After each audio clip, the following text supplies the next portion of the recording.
Today we were looking at the rough-in kit and wiring harness to simplify installation of the thermostat to the air handling unit.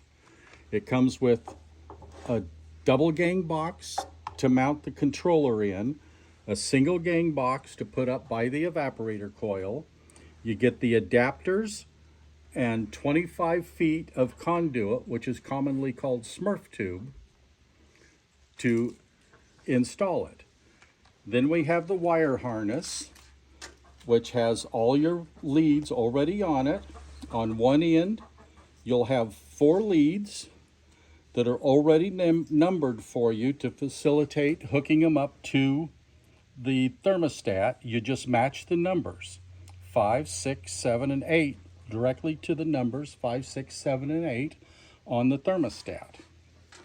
On the other end, you've got L1, which is your 115 volts coming from your circuit breaker, will go directly to this line. Your neutral will tie together with all of your other neutrals, all of your white wires in the evaporator coil.